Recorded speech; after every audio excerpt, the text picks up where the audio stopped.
Welcome to the Dot3D for iOS LiDAR live presentation. This is a good moment to bring up. I would ask that you keep in mind that we are going to be truly doing this demonstration fully live. There's going to be some lag involved in the live screen share from the iPad. There's always a chance things go wrong, but that's just how we do things here at DotProduct. So if anything does go wrong, please give us the benefit of the doubt. So Dot3D for iOS LiDAR. What we're delivering is a professional 3D laser scanning from iPhones and iPads equipped with embedded LiDAR.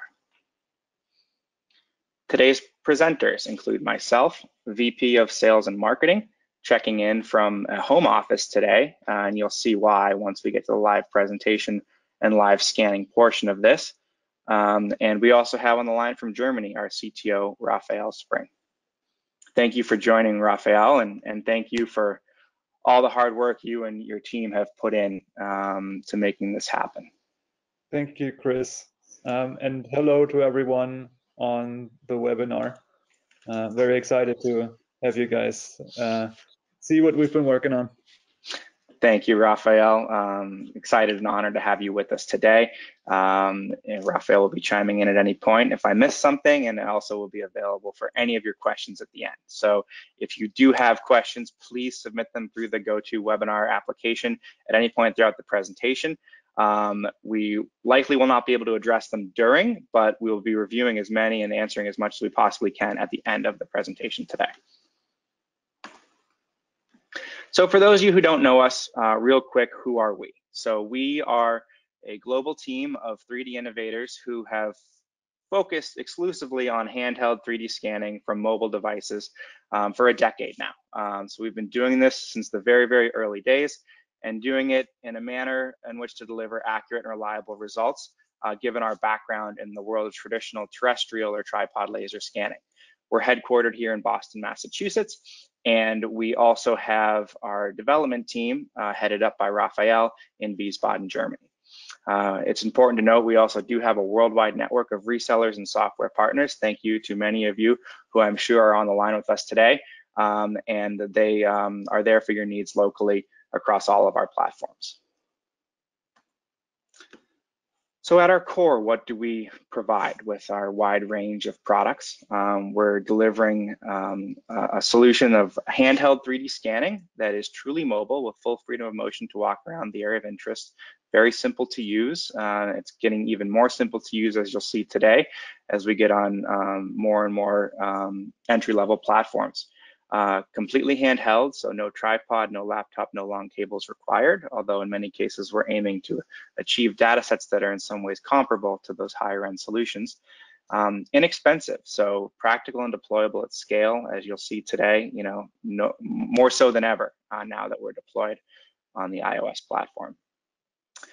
Accuracy is always important to us, and really it's always important to anybody who's capturing 3D data. There's always going to be a degree of which you need that level of accuracy, but no matter what, you're going to need your data to look and perform and measure the way you need it to for your particular jobs.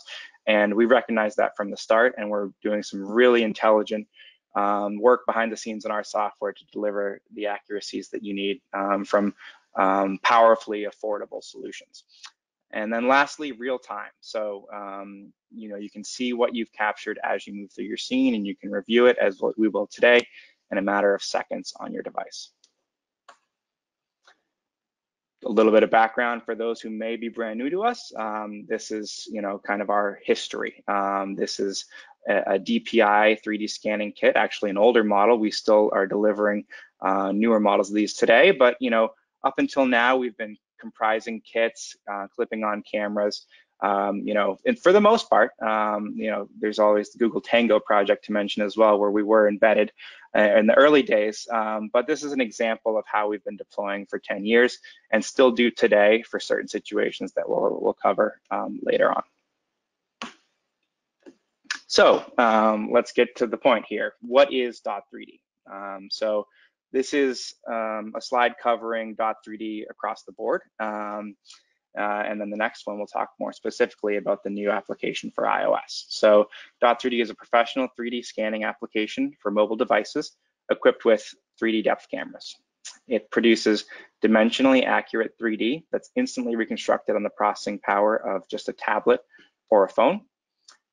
It provides real-time feedback on the quality of the data you've captured, and as mentioned, allows you to look at it right after you've scanned it, as you can see in this image here on a construction site, looking at the data right after you've moved through your scene.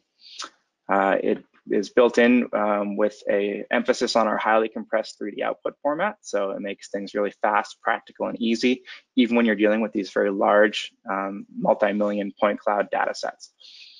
You can immediately view, take measurements, crop and clean up your data, add notes in 3D, manage your 3D coordinate system, in some versions compare directly to a CAD model on your device, and much more right within our software.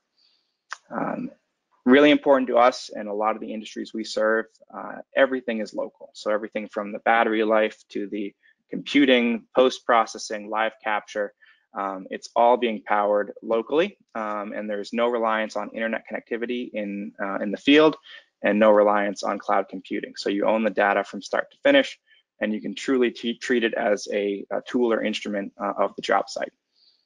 And you also have the ability to append multiple data sets to each other to capture larger spaces or scenes or fill in gaps in your data, and other powerfully advanced targeting workflows that allow you to reference known measurements or known coordinates in your scene for ultra high accuracy constraints, or for referencing into a larger scale coordinate system very precisely. So next, what is Dot3D for iOS? And what's the difference here? So Dot3D for iOS is Dot3D 5.0. So, that hasn't necessarily been clear in our pre-release marketing to this point, but that's how we look at it. So we've been building up through the stages of Dot3D, before that 5.3D, up to 4.1.7 on the Windows and Android operating systems. And our release on iOS is Dot3D 5.0. And there's, as we'll touch on at the end of the presentation, there's a ways to go on both platforms to get them fully aligned with each other, but that's the direction that we are headed in. And we're excited to release some new and powerful features with 5.0 on iOS first. So Dot3D has been rebuilt from the ground up to deliver the most detailed, accurate, and clean color 3D point cloud data attainable on the iOS LiDAR platform. So we have confidence in this. We've spent quite a lengthy beta period tweaking a lot of what we're doing in our software, in your face, and then very much so behind the scenes, to create, an app that just works and delivers data that is very impressively accurate for the platform that you're operating on. Also, all new on iOS are extremely large single scene sizes. So this has been probably one of the most requested improvements over the years of our existence on all of our platforms. And we've incrementally increased our scene sizes with the upgrades, mostly in terms of hardware, and then the applicable upgrades to the software. But now we've really redesigned how we're doing things, and there's practically or technically virtually no limit to how large you can push Dot3D with our new algorithms that are built in during capture. Obviously there's always going to be a practical limit. Handheld 3D scanning is still not what you're going to just go run around an entire football stadium with. But once you start playing with it, you'll see that you don't have that bar filling up as you finish a room anymore. You've got that breathing room and flexibility to really push to larger scene sizes, as we will do today. To go along with that, we thought it was really important to rebuild our optimization as well, because if people are going to be capturing these much larger scene sizes and they want to process them locally, it can't take an hour. It can't take even 30 minutes. So we rebuilt that aspect of it as well. So not only can you capture these huge scenes, but you can optimize them really, really fast. We also have seamless integration with iOS inertial tracking for the most user-friendly Dot3D solution to date. So what that means is, loss of tracking has been an important feature in Dot3D and in past releases. So this is what's stopping you from capturing untrustworthy data in challenging areas, such as white walls, outdoor spaces. And there's still going to be some feedback in the new Dot3D for iOS to try and prevent you from hitting those challenging spaces. but you're really not going to be losing tracking like you do on the other platforms. It's all taking advantage of the hardware that Apple has built in into the device, and you can just, you know, be much more free with your motion while still following those same best practices. We also have built in a lot of the same core capabilities you know and love, and some of which are not quite there yet and are coming soon. So as we'll touch on at the end, there's some things that haven't quite made the port to iOS yet, and there's definitely some things that haven't quite made the port back to Windows and Android yet. So both of those will be happening soon. Of course, we have our highly compressed native point cloud format, and we've actually improved upon it with the iOS release, where it is even faster to load and even smaller in file size. That does mean that our third-party partners who are reading the DP format will need to update their partnership with us to read this new DP v2 format. But at the same time, we have what's now called a DP compatibility export on iOS. So you can always just check the box for compatibility and know that you'll be able to work with your traditional DP workflows. So these next couple slides here, we'll touch base briefly on the platforms that we're operating on. So, you know, we have a variety of options here on the screen here, but big, bold, and pink is what we're talking about today, is the iOS platform, and that's what we're going to focus on. We included this full slide just for those of you who are new to us to get an idea of, okay, there are other options. Not every organization, not every situation can be deployed on an iOS platform, and we have a lot of options for you out there. So Windows, Android, and iPad.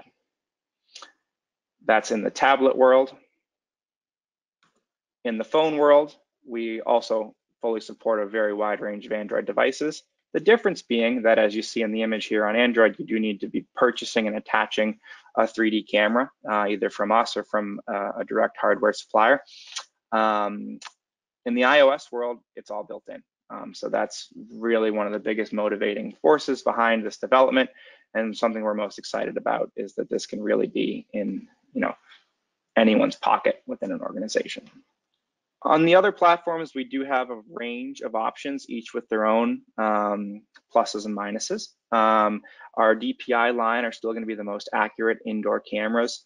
The RealSense line provides 6 or 7 different cameras that each have their own pluses and minuses in their own right, including the latest model that we recommend there, the D455. And then, of course, we have what we're talking about today, the iOS LiDAR. So totally different in that it is fully built in, whether it's phone or tablet, it will be built into your device. And as you'll see today, in combination with our software, it's doing some really impressive things in terms of large scene capture, excellent visuals, you know, reliable measurements across larger spaces, while not necessarily having the same level of local detail in some cases. In some cases, maybe even better. So where can I find an iOS LiDAR camera? So this camera is, as mentioned, only built in, and you would have to have one of the specific models shown on the screen here. So an iPad Pro 2020 or higher, an iPhone Pro 12 or higher, or an iPhone Pro Max 12 or higher. Today we'll be on an iPad Pro. And where can I find Dot3D for iOS? On the App Store. So we will be launching today. We're very, very excited to be and very busy doing all of this at once, but Dot3D is dropping on the App Store today. So you can search Dot3D and it'll come right up on your Apple device, or you can go directly to this link here on the screen, and that will take you straight there as well. So I would encourage any of you to go ahead and do that right now. I would love it if you would follow along. We have a free trial of all pro features available. All you have to do is follow the prompts when you open up the app for the first time.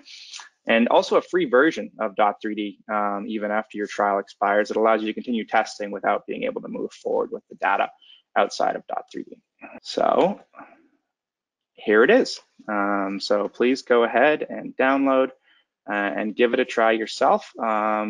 Let's give it till the end of the presentation so you can see some of the best tips and tricks that I have to share with you. But we look forward to you know, getting this out there ASAP. So how will you be able to purchase Dot3D for iOS? Yeah, I think you will be very excited to hear that we are coming in this, pocket-based platform at a price point that we think fits the ecosystem and the demands of that platform. So Dot3D for iOS will be significantly lower cost than our previous platforms. And you can get it starting at only $199 a year. That is a special intro rate that will only be available until October 31st. So get going, get your free trial started, and make sure that you pull the trigger before Halloween to save yourself $100. After that, it will still only be a $300 a year application, and that includes all pro functionality per device on iOS. We do also have a monthly option for project-based situations. You can easily subscribe for $50 a month if you prefer. This is all available directly through the app in traditional iOS manner. At the same time, you may purchase directly through DotProduct or through one of our local resellers. And if you have a pre-purchased license key to our platform, all you have to do is activate that from within the software. Important note here, option number 4, Dot3D for iOS is now included with all Dot3D Pro subscriptions for Windows and Android. So not only are you getting a lot more functionality on Windows and Android that isn't necessarily available on iOS yet, but we're also throwing in the iOS application for you to try out, totally free of charge. So this is the new perk of current subscribers or future subscribers to our Windows and Android platforms. All you have to do is go to this link, dotproduct3d.com/iOS redemption, and fill out your information, and we will gladly provide a complimentary license to you for the duration of your active Dot3D Pro subscription. And we're offering that for the first year at least. So between now and the end of next year, you'll be able to take advantage of that. And then in bold here at the bottom, with any of the above, we recommend you start with a free trial and or Dot3D free. So the difference there is the free trial is 7 days full pro functionality. The free version is, doesn't have an expiry date, but it is limited. So you can export. You're not going to be able to take your data outside of Dot3D at all. You can only take one measurement, one annotation, things along those lines. But you can capture as large a scene as you want, optimize it with April tags, see how accurate and precise you can get the results. So we're not going to, stop you from continuing testing, if needed. So before we finish up on the presentation here and switch over to some examples and the live demonstration, I wanted to touch base and clarify some of what we've already talked about, as it may be a little bit confusing to some of you, of what the differences are between the Dot3D for iOS and Dot3D for Windows and Android. So on the left side, we're going to talk about the positives that are unique to iOS. So ultra large scene sizes, ultra rapid processing to go along with that, inertial tracking that's being taken advantage of for much less loss of tracking while scanning, and a new, smaller, faster DP format. So all 4 of those are currently unique to iOS. On the other side of the spectrum, unique to Windows and Android are support for external cameras. It is important to note that given the restrictions of the Apple ecosystem, we cannot support our DPI cameras or our RealSense cameras on iPads and iPhones. So it is, in terms of hardware, a one or the other decision there. So your Windows and Android options are full plug and play with our currently supported list of cameras and others that may come in the future. For now, as far as we're aware, your iOS will be locked down to what you have built into your device. The data is still going to be hand in hand, so that doesn't mean you can't have an iOS license in your pocket and a DPI license, for your team, and merge those data sets with each other. Also, unique to Windows and Android currently is 3D cropping. So that has not made the port over quite yet, but that'll be coming soon, as will append and align. So those are our powerful features that allow you to build right back into the same scan file seamlessly and targetlessly after you finish the scan. So that'll be coming soon on iOS. To make up for that, we have the really large scene sizes, which is a great benefit in its own right. And lastly, the design comparison feature, which allows you to load a CAD model in and analyze the difference between your scan and your model, is currently a Windows and Android only option. Big bold letters at the bottom here. Features will be syncing in both directions with future updates. So we're going to be updating iOS to add more of these features that haven't quite made the port yet. We're also going to be updating Android and Windows to take advantage of some of these exciting new features that you're going to see for the first time here today. And those will be added to those platforms as well. So where will Dot3D for iOS take you, or Dot3D in general for that matter? We have some examples of some of what we've been doing in our beta months with the Dot3D for iOS application. We've seen some of the best results we've ever seen on shiny vehicles in the sun. You know, we've done those with our RealSense cameras. We've done them in the shade with our DPI cameras. You know, almost every camera struggles in some sense with that situation. And we've been seeing some excellent results with the iPhone and iPad camera in that environment. As you see here, this beta user was using April tags to reference known measurements. So you really have the option to tie down your accuracy, even with a more entry-level camera like the iPhone, if you just tell it from a tape measurement or a laser measurement what that target-to-target distance is. And really fun about this screenshot is you can see the silhouette of the iPad in the sun, doing a great job.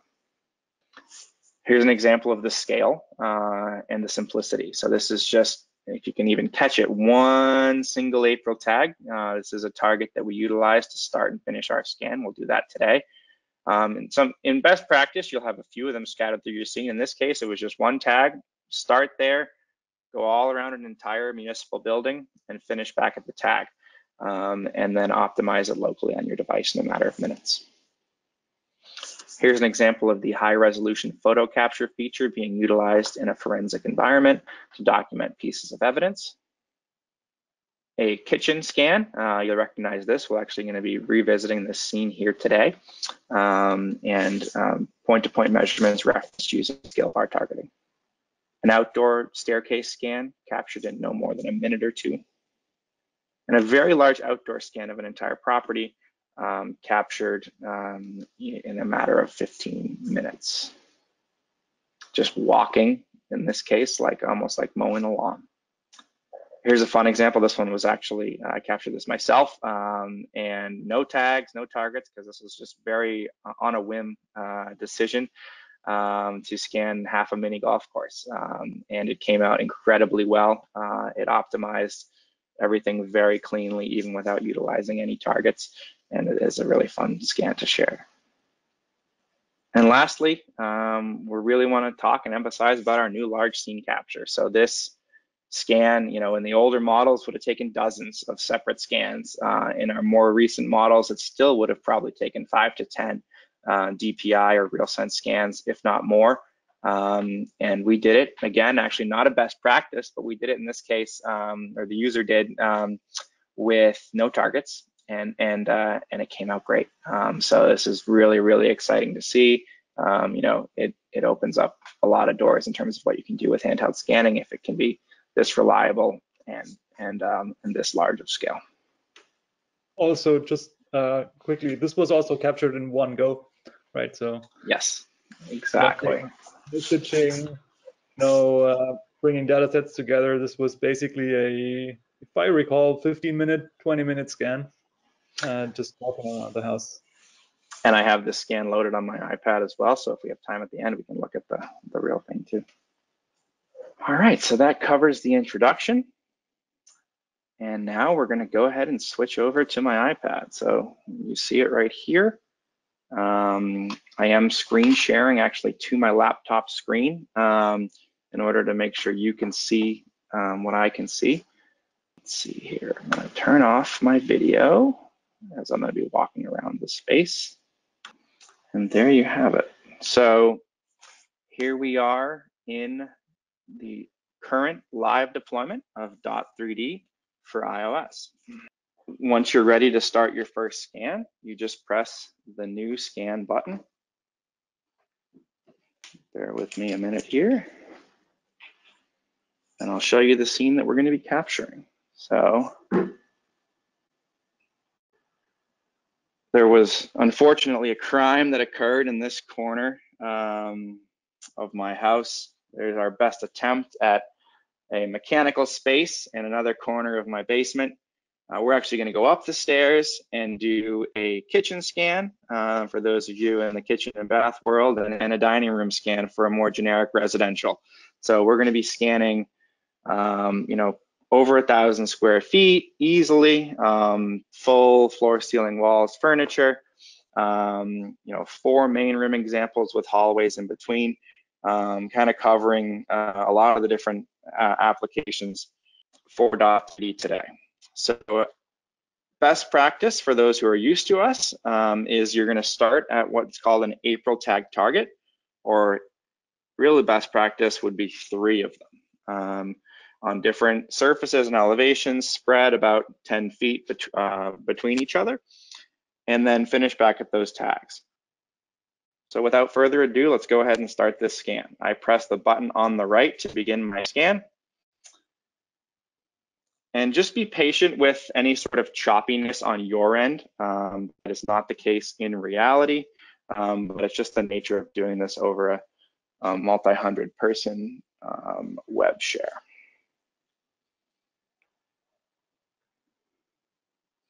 So you'll notice first off, for those who are used to us, that we are missing our traditional green and yellow feedback. That is something that has been made known to us throughout the beta period. So you may see a return of that feedback in some way, shape, or form. But currently, you actually just get to look at your point cloud as it's created. So that is your feedback in itself. You can see what has been populated and what hasn't. You can see all the full color detail in real time.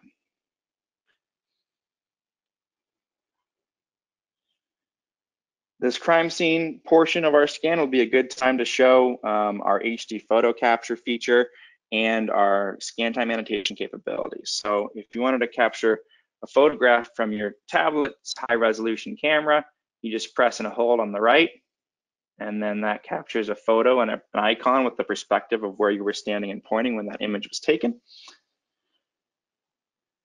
We can do it again for the murder weapon here. You'll notice that this imagery isn't necessarily quite as high resolution as you would expect from your iPhone or iPad camera. That's actually going to be changing very soon. So with the new iOS 16 update, we're going to be able to leverage more of that camera, so you'll get even higher resolution imagery. Similar to that capability, we also have the scan time annotation feature. So if I press and hold that same camera icon, I also have the option to move over to this crosshair, and then now I'm going to add a note to any particular point. So this is for inspection situations, you know, crime scene situations, any scenario where you want to recognize certain components in your scan repeatably, and then just be prompted to fill in the details after the fact. You can use that scan time annotation and/or HD photo capture feature. So I'm going to continue moving through my scene, and I'm going to, you know, use a medium pace today. So I don't want to, you know, overly slow things down by getting every single corner of detail, as we only have so much time on the webinar today. But I will try to, you know, fill in full detail on the majority of the rooms that we capture.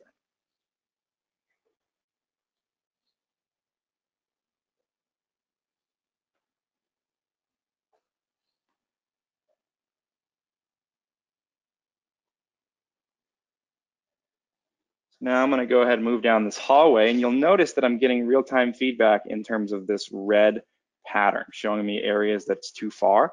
That'll kind of instinctively prompt you to point at other points that you're seeing, kind of maintaining that medium distance.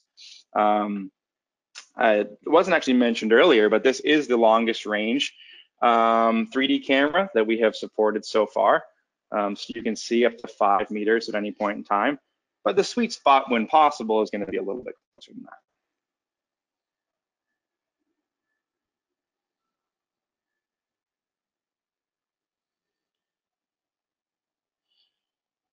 So now we've moved on from simulated crime scenes to simulated piping or trench work.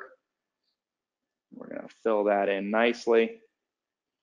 Even the shiny metal is capturing very well.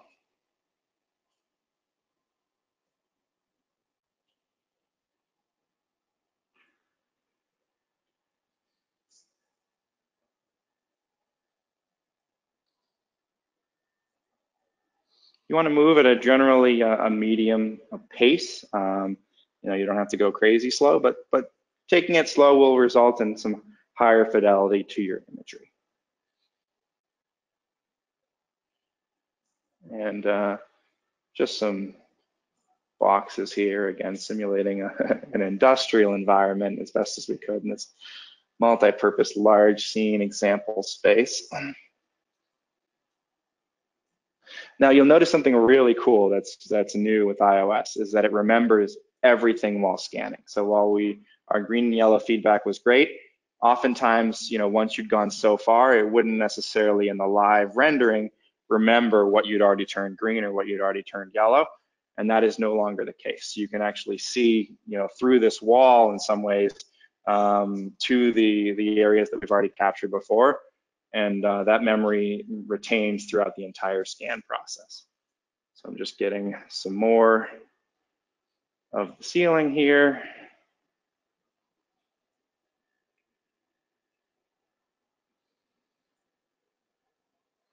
Now I can see as I make my way back, for example, did I get that wall quite as well as I wanted to? Did I get under the sink? It's really powerful to have that memory retained in Dot3D, no matter how large you go.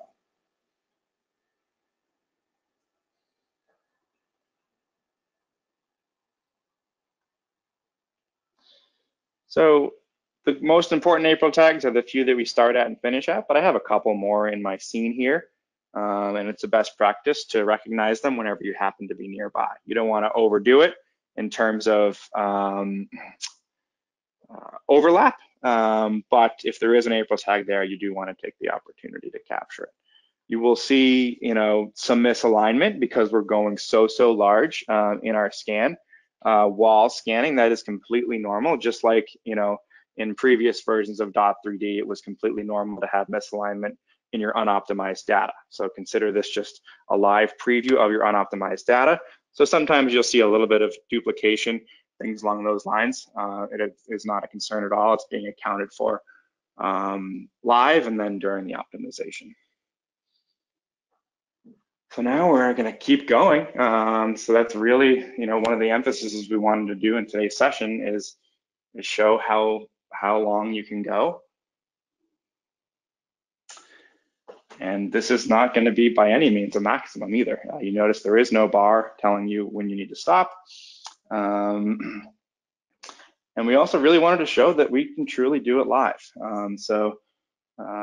Things get slowed down when we do a live web broadcast, but we'll still be able to do all of this easily within the time we have here today. So now I'm capturing the kitchen. I'll spend a little bit more time making sure I get discrete detail on these countertops.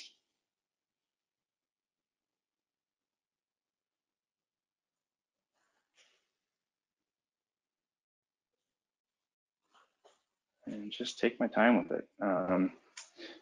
It is truly point and shoot. As we've often described our applications in the past, it feels like spray painting.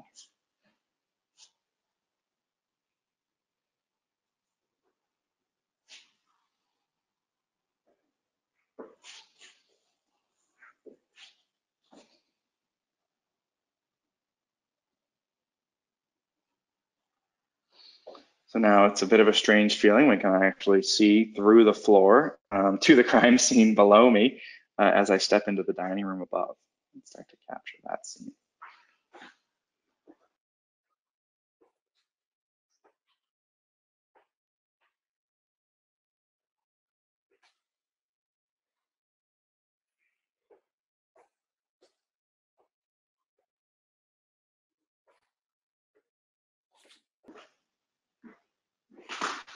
One feature that we haven't touched on yet, and it's actually a brand new feature, available in this new release is the ability to pause your scan. So this is the button in the top right.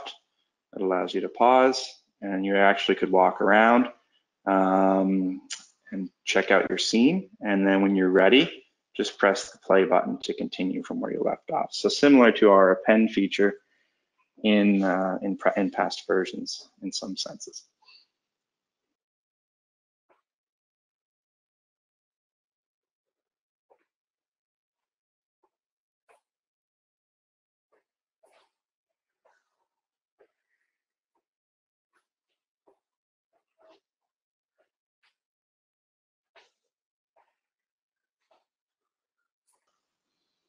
All right. So hopefully it hasn't been too choppy for you. It's been smooth on my end. And then an important best practice whenever you're using any version of Dot3D is, even if you think, okay, I've got everything I need, you always want to make sure to finish where you started. So we're going to come back down the stairwell, get some data that we actually did not capture the first time around on these walls and ceilings, and then move down into our crime scene. Now I want to recognize these April tags one more time. Even if I didn't use April tags, you still would want to follow this best practice, but it's especially relevant and noticeable to make sure you lock back in on those tags. And when you're done, you just press the same button on the right that you started with. And then boom, just like that, you have your unoptimized preview of the entire scan that was just captured. So there is no wait time, not even a second, in terms of going from scan to unoptimized preview. So this is just a chance to take a look at your data, see what we're working with. As mentioned earlier, any sort of misalignment, fuzziness, overlap, totally normal at this stage. Everything we're seeing so far looks great, but it wouldn't be a concern if you saw anything like that. The next step is going to be to optimize. So I'm going to go ahead and get that started, and then we'll talk about what's happening behind the scenes here. So our optimization is an on-device post-processing that improves the overall accuracy and quality of your scan. It is a really core component of what we do, because it's what gives you the accurate results that you're looking for. So it's leveling the colors throughout the scene, it's tightening the frame-to-frame alignment based on overlapping geometry and texture in your scene. It's performing a loop closure at large scale and throughout your scene on any areas that you've moved over, whether there's targets there or not. It's recognizing points that you've closed the loop on, and then aligning every single point in your scan more accurately based off of that. It is, giving you your final data set that you're ready to move forward with immediately. It can be done immediately on device, or it can be done, at a later point. As soon as you hit finish scan, you already have an auto-saved backup. You can revert back to it anytime. Honestly, more relevant in other platforms, or in our older releases, I should say, to do the optimization at a later time, because it took longer. But now, even for a very large scan like we just did, the optimization is going to take under a minute. And that's with all of you on the line. Yeah, so just to give some more color on this, we see that the optimization is almost finished, so I got to speed up. But it's the same size scene would have taken probably about half an hour with the older Dot3D versions, and so we're seeing about a 30 to 50 times speed up on those larger scenes. It's not as much. It's still super speedy on smaller scenes, obviously, but the huge speed ups are on these larger scenes that took way longer to optimize on the older versions. So it's probably my favorite feature of the Dot3D.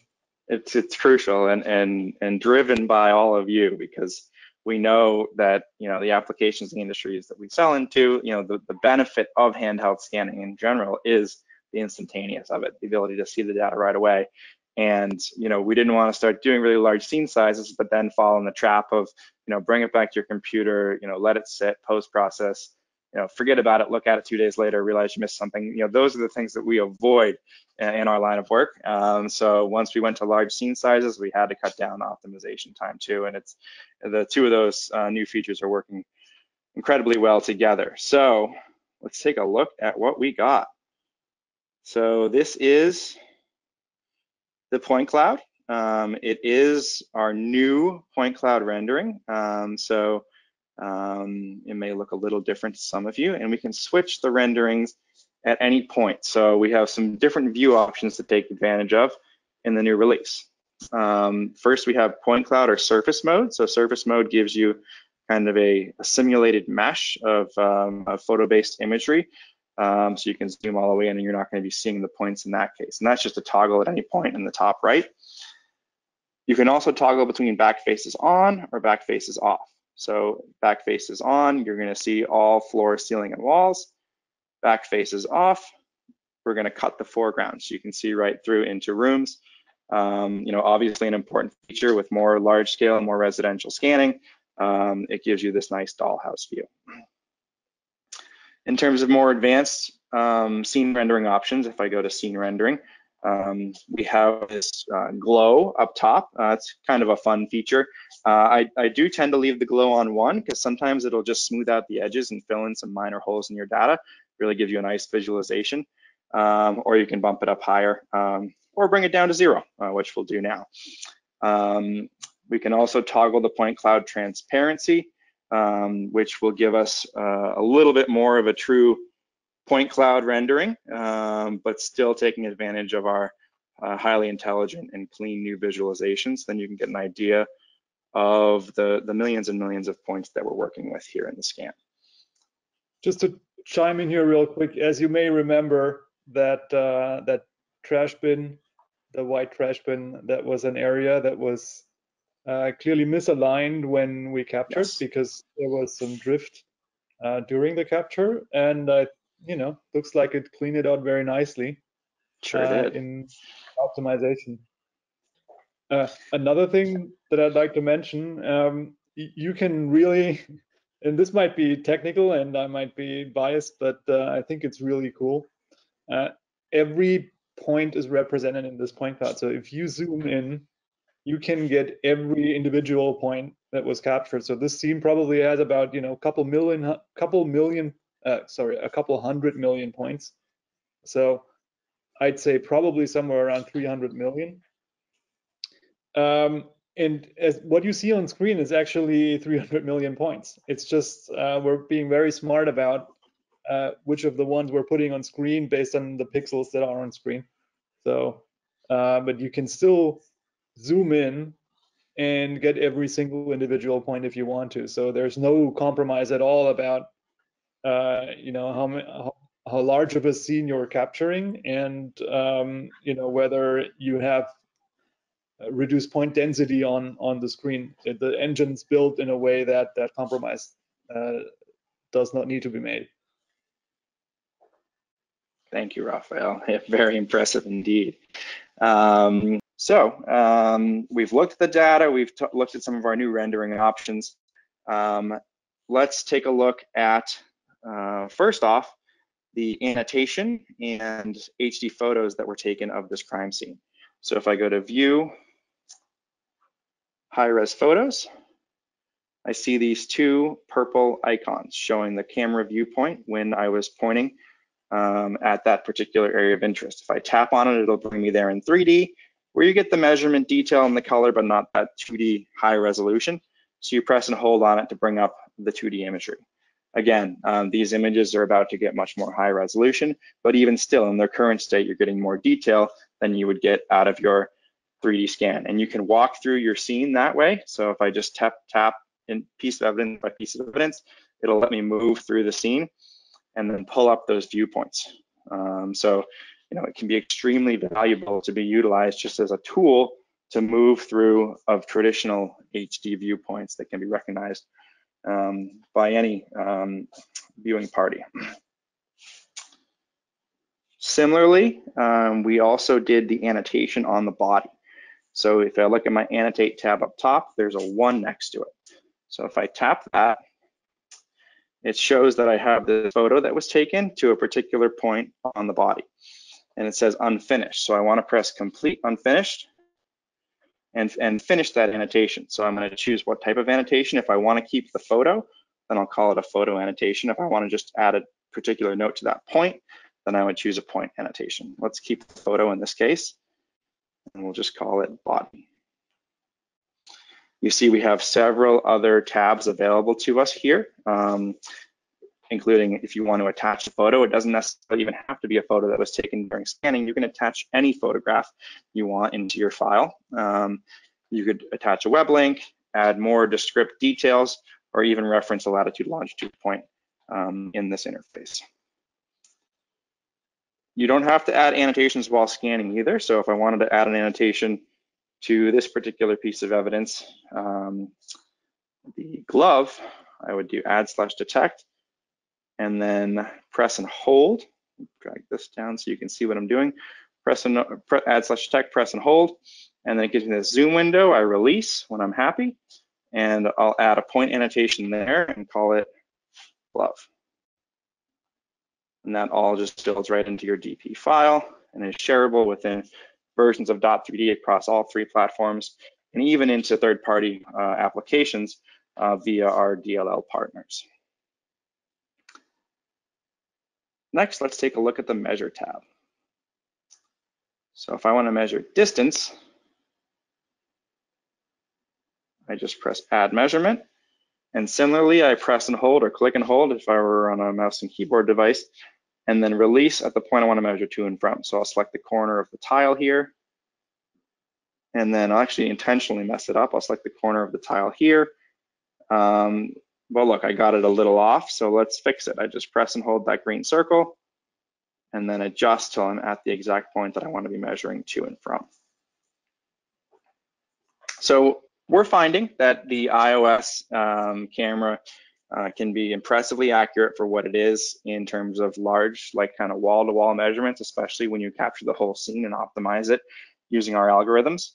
But if you really want to lock down your accuracy on this platform in particular, we highly recommend you can consider targeting. So in this case, we use the basic form of targeting, which is just starting and finishing at some tags. I didn't put in any measurements or any coordinates, but you can do that before you optimize, which is a very unique and extremely powerful capability. So for example, I have these 2 tags here in my scene, and you can take a measurement from tag to tag with a tape measure, whatever you trust, a laser measurement tool, as long as you trust it to be a hard reference. Then you go to the targets tab before you optimize again, and you can just select in our new targeting UI, which is for anybody who's used our old one, is much simpler, streamlined. It's really, really powerful. You just tap a tag, tap another tag, press the reference distance constraint up top. Grayed out right now because I already optimized this particular scene. But if I hadn't, I would press reference distance, just tap, and then say, that's 180 inches from point to point. So while there, in many cases, there can be some accuracy concerns with the iOS compared to our other platforms or other 3D capture solutions for that matter on the high end of things. The ability to reference measurements really puts it in the control of the user. So if I was scanning just this room of a crime scene and I set up a measurement along my X and along my Y axis, and ideally one more measurement along my Z, then I pretty much have my accuracy covered. I have my proof of scale covered. And it's not just a proof of scale, but it's actually being applied intelligently to the data during optimization to make sure that it is exactly as accurate as you need it to be. So wanted to emphasize that is not required in order to get results like we're getting here today, which is why we didn't actually do it earlier. But at the same time, it is a very powerful tool, so I wanted to make sure that I brought it up. Under the Edit tab, so quality filter and cropping are not here quite yet. So those are features that are available on Windows and Android. And if you tap on them, it'll remind you that you actually could just take this data and bring it onto your laptop or PC using the Dot3D edit license and do some cropping, do some of those other capabilities. So, anything that's missing from iOS so far doesn't mean you can't do it in Dot3D. It just means you got to bring it onto a laptop or technically an Android device, if that made sense to you. What we do have is our coordinate system management. So every scan needs to be referenced to a origin point or a known X, Y, Z. And the software has automatically set the Z-axis straight up and kind of put our coordinates in the middle of the scene on this table here. But let's say I want to reset that to this point on the floor. You press set, pick origin, or set coordinate if you want to reference to any, and I'll just show you how that would work. If you had a different coordinate you want to reference to, you could just type that right in to another local coordinate system or set an origin point. Then you want to set your Z-axis straight up, so you press primary and then hold on the floor, and that will pull a perpendicular axis directly out of the floor, and then press secondary and select a point on any of your walls, and those are adjustable. So if you wanted, for example, these axes to point, in towards the center of the room, you could then toggle X or Y and adjust like so. You can also toggle between left and right-handed coordinate system. By default, you're working in a right-handed coordinate system, but you are in a left-handed system. You can switch to northern and eastern elevation. If you want to take strategic screenshots of particular viewpoints of importance, we have that feature built in here, and then you can share those in your traditional manner on an iOS device. Or if you're ready to save your scan and share that, we're going to back out of our edit window and do file save, save as, or share/export. So it's important to differentiate here. By default, our file save is saving to the new DP format. This is going to be deployed across Dot3D on Android and Windows, across partner applications soon, but for now, the new DP format is iOS only, and that's what's automatically saving. So if I go to File, Save As, if I know I'm taking this off of my iPad, if I know I'm sending it to another application, then I want to use compatibility mode. And that's all you have to check, and that way it's going to work in other applications. So we'll save this as webinar launch. Now you can save locally onto your device. It is important to note that if you are going to be transferring this via USB cable onto a laptop, for example, you want to save it into your Dot3D root folder. So this folder that I have selected right here, Dot3D, that's the one. And I'll press done and save scene, which is really important because while you have all the options under the sun in terms of cloud transfer, you can send this straight to Autodesk 360, Google Drive, Dropbox, wherever you want to go with it. If you have security concerns and data constraints, then you do need to have that option. Also, if you just have a bunch of really large files, it can be easier that way in general. So you can plug right in via USB, and you actually utilize iTunes to do that transfer. If you want to export to another format, you go to share/export as other file, and this is where you see all of the currently supported color point cloud formats available in Dot3D directly on iOS. You can also convert in our Windows companion app, Dot3D Edit, to RCS, POD, and LAC. So that covers our demonstration of the new app live in action across a large scene of multiple industry applications. I'll switch over to that very large scan that Raphael was highlighting earlier, and also pull up our questions. All right, so I'll take as many of these as I can from the start, and Raphael, please do chime in as you see fit. First question, what is the smallest element, pipe diameter, that can be captured? So first off, I do want to say that We are going to have a lot more coming in terms of direct accuracy comparisons between different types of iOS scans, between iOS and other Dot3D scans and other point clouds in general for that matter, and hand measurements. We have some, we can speak to it, but to be honest, we've been tweaking and improving and improving and improving our iOS app so regularly over this beta period that we haven't wanted to perform those sorts of analysis until it was done. Well, now it's done, and there'll be more to come. But this question, what's the smallest pipe diameter that can be captured? My guess, it hasn't been explicitly tested, but my rule of thumb is an inch or larger, and that translates to our optimization and our our other supported cameras as well.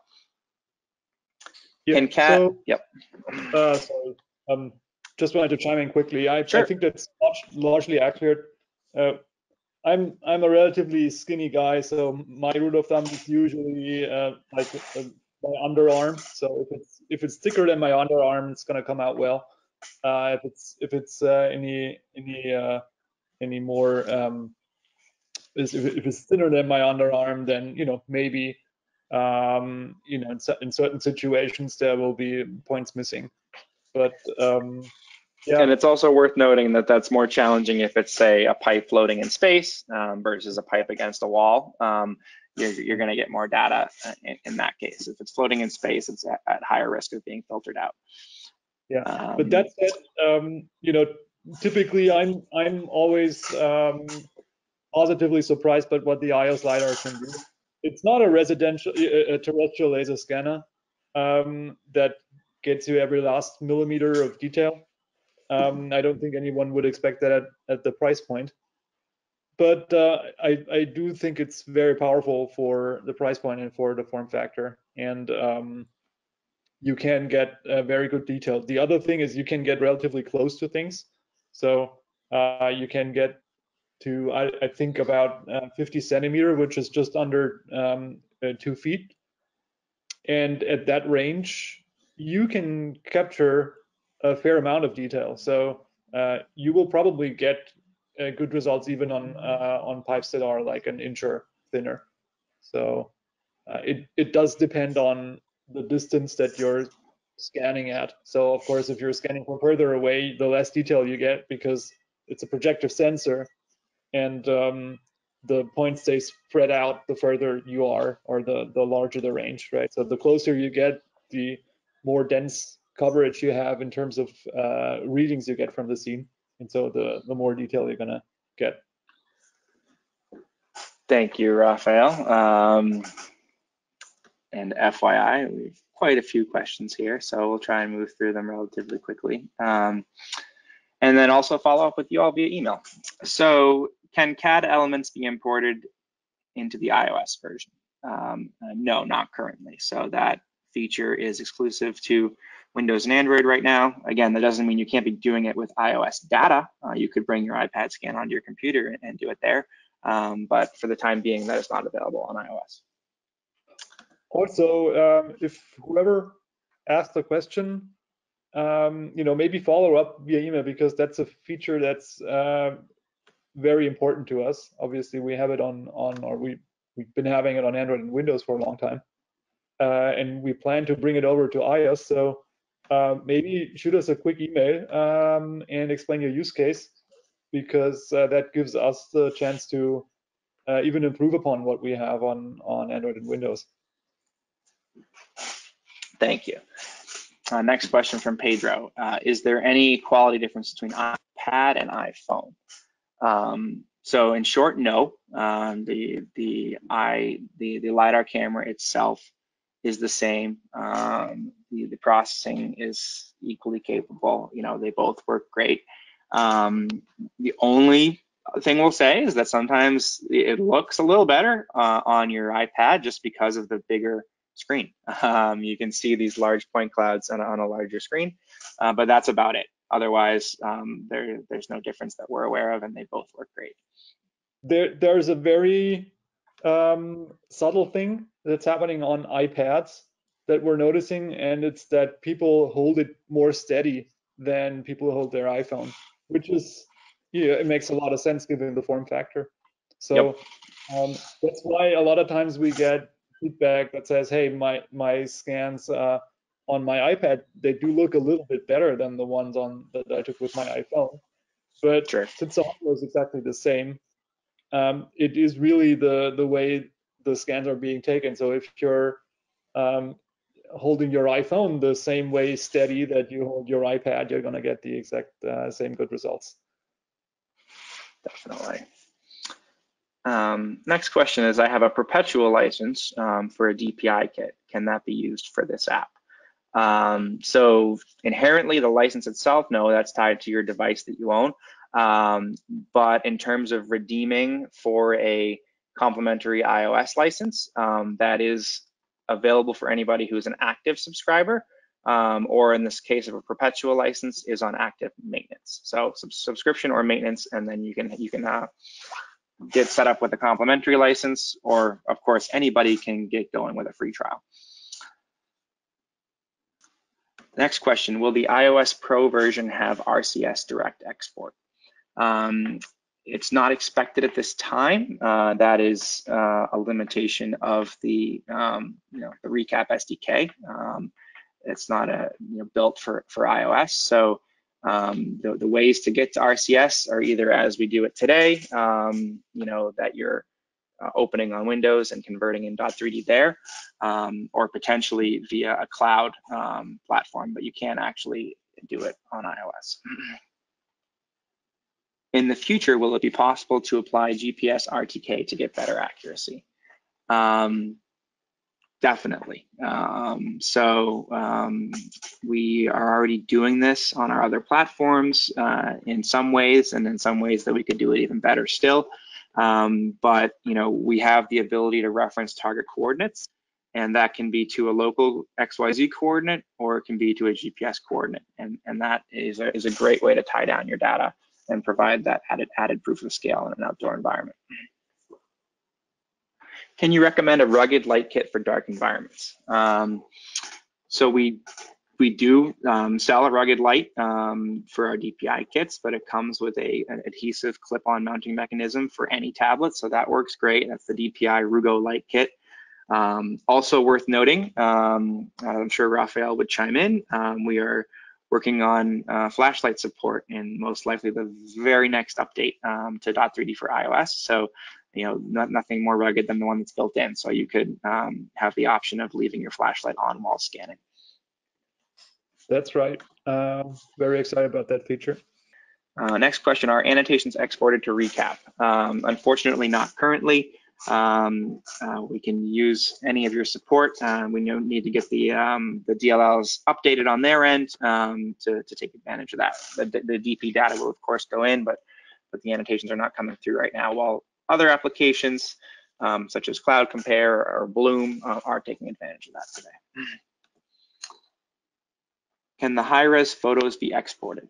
Yes. So they can be exported, not just the photos themselves, but also information on the 3D positioning of the photos as a text file.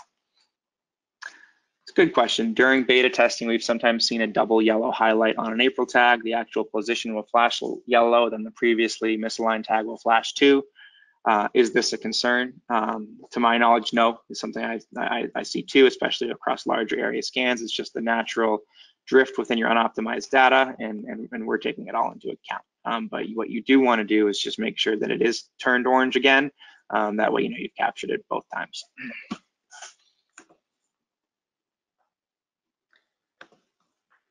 Does lighting come into play with scanning?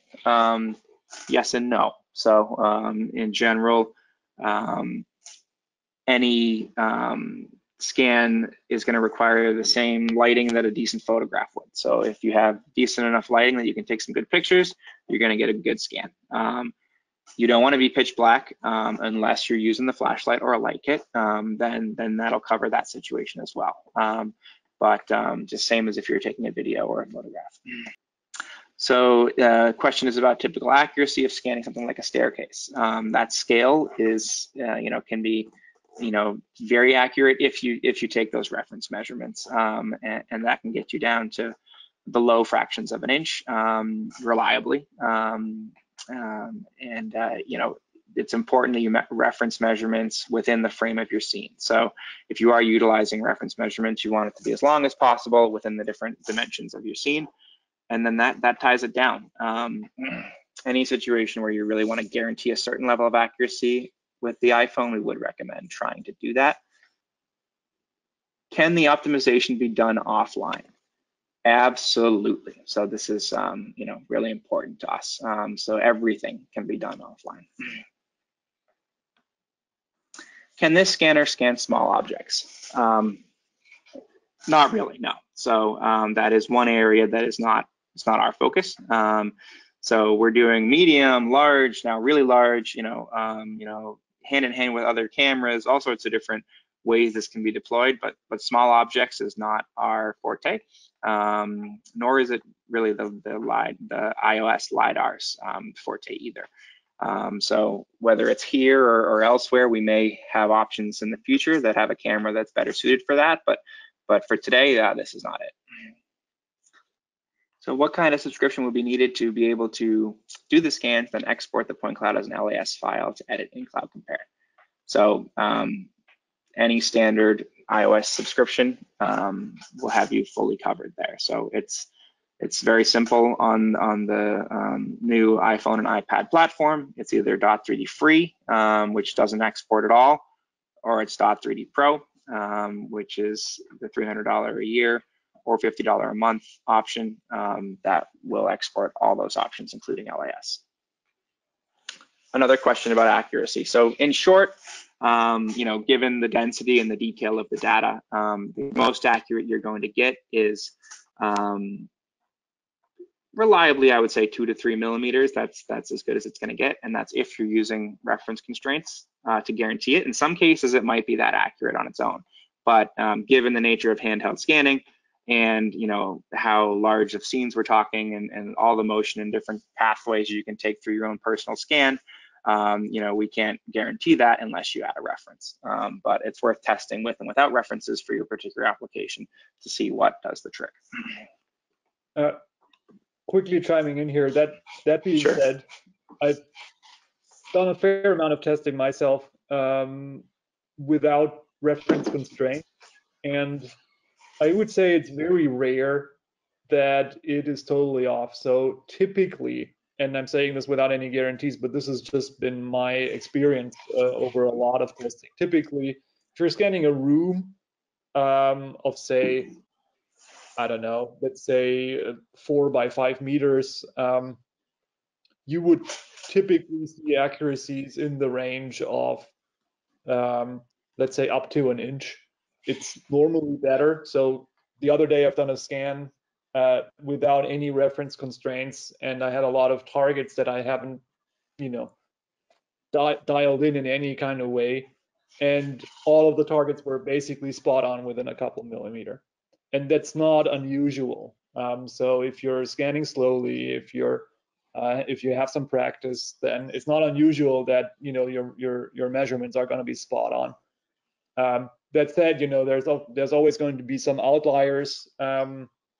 It's you know, it's always possible that you have a scan that's not perfect, but I've never really seen it exceed, let's say, an inch within, you know, a reasonably sized scene. If you have if you take the scene on screen, the 3-story house, and if you took a measurement from the top floor to the bottom floor, you know, and at the most distant corners, would you exceed an inch in accuracy? I think yes. I think it would not be accurate to an inch, and that's simply because of the nature of handheld scanning. But quite frankly, even if you took that with a terrestrial laser scanner without any control, you would also probably be in the realm of an inch. So you know, it is always about what sort of accuracy you expect and what measures you take to get that. We have lots of features to dial that in. If you're deciding to go without those features, that's perfectly fine.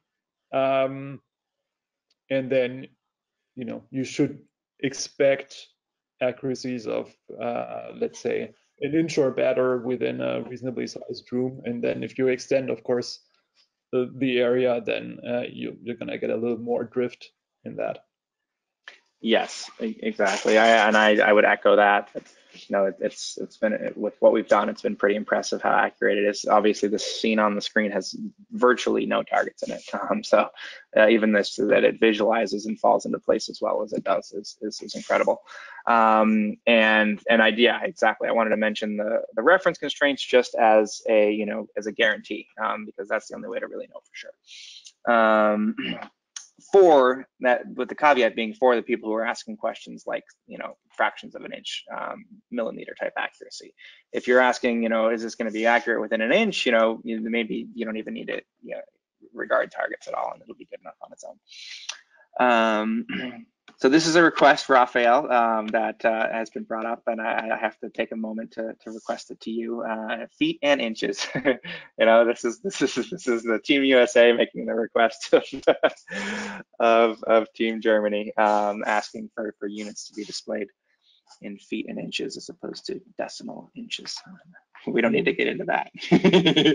How can this info be imported into Revit? So there are two easy ways. One is to export DP compatibility mode straight from your iPhone or iPad, and that can be imported directly into Recap. And then you export an RCS file from Recap, and that can be attached directly into Revit. So there's an intermediary either way. One is iPhone Recap Revit. The other option is iPhone Dot3D edit, so Dot3D on Windows. And then you can export RCS from there and bring that into Recap. So either way, you just need to convert it to an RCS file, and then it'll go straight into Revit as an attachment. So this question is about how, today we scanned, indoor rectilinear features, so, square angles, and it worked very well. The question is, how well will it work on, outdoor living spaces? And geology, so if we're talking structures, if we're talking rocks and terrain, features along those lines, any of our cameras, including Dot3D on iOS, do very, very well. The more unique features and characteristics that are going on, the more it's going to accurately track off of and reconstruct. So that actually works very well. I don't think this is what the question is about, but what is worth mentioning is, foliage, like actually pointing up at the sky at trees and stuff like that, that can definitely present its challenges. But if we're talking about pointing down at the ground and surfaces and objects like that, then it'll work very well, maybe even better than in a rectilinear environment. It's a good question. Can April tag target measurement constraints be added after optimizing the scene to re-optimize in case the user forgot to input the measurements? Kind of like, didn't forget, but kind of like the situation we were in today. No, that's something that can only be applied pre-optimization, but you always have your auto-save date and time stamp backup that you can revert back to. So as soon as you hit finish scan, actually 2 versions, this is a benefit of our highly compressed point cloud format, 2 versions are immediately saved to disk. One is what you continue to work with and will presumably save over. The other is saved into a different autosave folder under Dot3D on your iPhone or iPad. And, unless you intentionally go make changes there, it's not going to be altered at all. So you can always go back to that file and apply your constraints there. Quick chime in here. That being said, it's not the first time this is coming up, and so we're thinking about this feature. So I can't give you a timeline, or I can't give you any details about what type of version of Dot3D that's going to be made available in. But yeah, it's not the first time it's being asked, and at some point there will probably be something to address that. Thank you. Next question. Do you have a number of targets versus accuracy recommendation table? Not specifically in the form of a table, but it also depends on how you're using the target. So let's talk quickly in the traditional, no added measurement, no, added control situation. The best practice is 2 to 3 scattered at your start point like we did today. And then, you know, a couple per room scale, kind of just spread evenly throughout your scene. But most importantly, those 2 to 3. Also worth mentioning, sometimes all that's really practical is just putting a single target down on the floor, starting at it and finishing back at it. And you know, it's not the quote unquote best practice, but even that is a good practice. So something that simple can help because it gives you that one accurate point to tie into. If in terms of if you are using reference measurements, then it's not really a question of the targets or even the number of measurements. It's a question of the length and positioning of the measurements. So if you're scanning a room, then you want to have a measurement that goes at the maximum width, the maximum length, and the maximum height. So kind of dimensionally constrain your scene within what you've measured. So for example, if you went and then took a ton of small measurements in between those spans, those aren't going to help you at all. It's really just about you know, containing that span as best you can with some measurements, or known coordinates would have the same effect. So this is a good question that I think we'll want to follow up with directly. For crash reconstruction during beta testing, users have been having trouble measuring from the ground up to a point on the vehicle. This can be achieved, let's see if I can show it here, utilizing the coordinate system. So if I go to edit coordinates, we see our coordinate system is set down on the ground floor here. So if I wanted to measure based off of that coordinate system, I go to measure distance. I can tap any point on the first floor and any point on the second floor, and that'll give me not just my point-to-point distance of 11.24 feet, but also my change in X, change in Y, and change in Z. So based off of that coordinate system that was set, we have a delta Z of 10.3. So you'd have to have either set the coordinate system to the level ground, or if you don't have level ground, it could be a situation where you place a surface down in your scene as an artifact to pull from, and then you pull your Z-axis straight up out of that, and that'll allow you to take those measurements, if I understood the question correctly, but we'll follow up on that. Is it possible to use a terrestrial scan as a reference for registration? Yes, absolutely. So you can go to the Target tab, and you can load a control file. You see this button in the top left, and that would be a control file of target coordinates from a terrestrial scan, reference to the tags within your scene.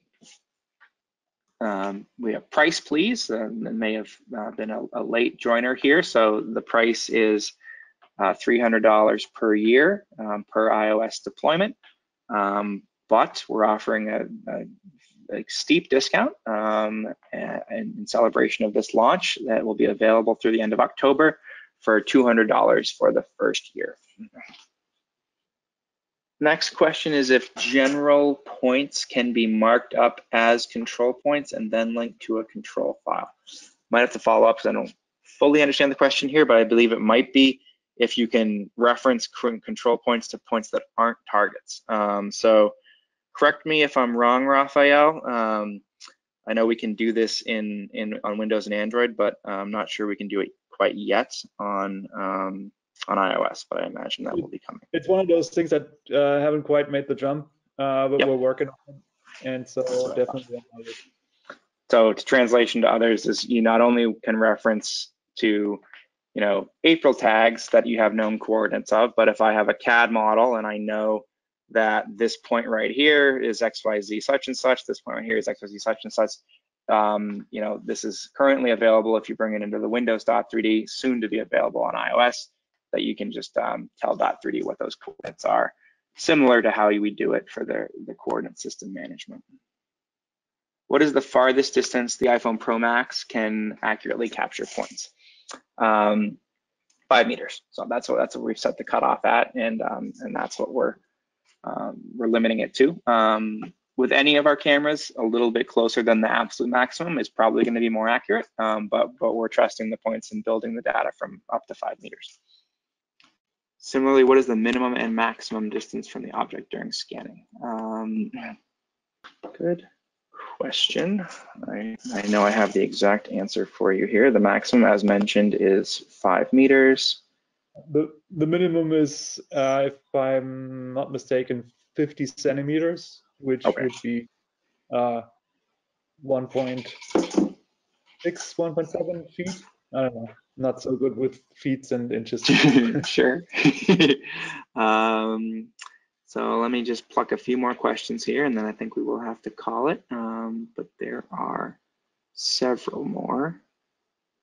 I have a Leica scanner. I need to fill in some space with a mobile scan. That makes a lot of sense. That's what we've been doing with all of our different options, from the start, really.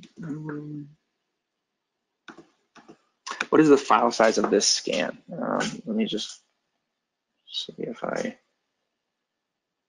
not sure if it'll show me that here on my iPad or not. Oh, there it is right there. Yeah, 160 megabytes. That's the one we just scanned live, right? Yep. And the one on screen is something around 300 to 400 megs, maybe. And that's also the compatibility export. So our original file is probably even smaller here. Yep, 113 megabytes in the new DP format. And then the residential interior is the really large one we had on screen. That is almost 700 megabytes. That's a large scan for us, for sure, but still way smaller than it would be in many other situations for this large. And Chris, this is the compatibility, right? Yes, right. Yes, it is. Yep. Yeah, and it would probably be around 500 with the DPV2. How is battery drain on the iPad used for this scan? We don't have the actual tested metrics yet. That's similar to the official accuracy comparison, something we need to get on ASAP. That being said, I find that it is as good, if not better, actually definitely better than our latest deployments on the other platforms, with the caveat being, and that's probably because of our new optimization. So as we started doing larger and larger scans of Windows and Android, the optimization time has gotten longer, and I think that does drain the battery if you're doing optimization in the field. In all of the situations, you don't have to do any optimization in the field, so that can help too. But the best answer I have for you is what we've done today. So we're live broadcasting, we're doing large scans. We've been unplugged on the line for well over 2 hours now, and we're at 64%. So several hours, to say the least. Would be great to measure pipe diameter in-app. Noted, it's a feature request here. So we do have that in Dot3D on Windows and Android.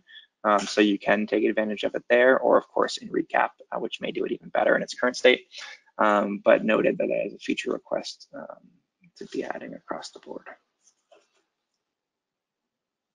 As you mentioned, holding the iPad/iPhone steady, would using a gimbal on an iPhone make the data better? I do think it can help. It definitely can't hurt. It's not, it's not what we're expecting. It's not what the software is designed for, but it probably would help. I think it would help. Yeah. Probably most of, not so much with actual motion in space, but it's more like when you hold it in your hand, there's always a bit of jitter and shake, even if you yourself don't notice it, and that translates into rotational movement, and that can blur out features in the environment that are useful for visual fidelity and reconstruction and everything. So a gimbal just helps eliminate those, and probably get results similar or probably get the same as what you would get on an iPad if you use a gimbal on the iPhone. So yeah, definitely recommend it. Definitely. Next question clearly involves a crime scene application. Can Dot3D be used for scanning the body, trunk, and limbs too, or mainly designed for room capture? So in particular, iOS, given the LiDAR camera, mainly designed for room capture. That doesn't mean you can't get in there and scan a body, etc., like we did today, or we could have done even better if we spent more time on it. But mainly, it is better for the larger scale spatial capture and location and positioning of items. That being said, our DPI 10SR or the DPI XSR, which is a modular, more affordable version of the DPI 10SR. SR stands for short range. That works great in that situation. So that lets you get in really close, really dense, detailed data. And it's not a built-in camera on your phone, but it's still a very affordable and practical option as well. And just to quickly chime in on the last question here, I agree with everything what Chris said. You know, in question, just try it out and see if the results are good enough for the use case. As we mentioned, there is a free trial, and you're just welcome to check it out and put it through your tests, and then see if it comes up well enough. All right. So again, a couple questions got missed, but we got a lot of them. We're almost 40 minutes over, and very impressed to see how many of you have stayed on the line with us. So really appreciate your attentiveness and interest. Last question here is, right now, I can buy the 1-year option. So yeah, you can buy it right away. And does it include all the functions that were demonstrated today in the webinar? Yes, 100%.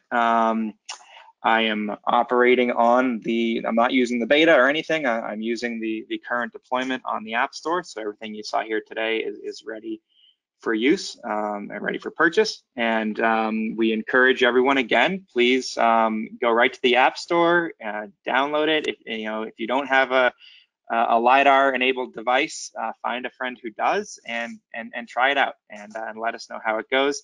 We'll be following up with all of you with the recording and directly with anybody who asks questions. So thank you, Raphael, for joining from across the pond. Thank you for all of your input throughout. And thank you, everybody, for being on the line today. It's great to have you all here. Okay. Thank you, Chris. Great webinar. Thank you. Bye-bye.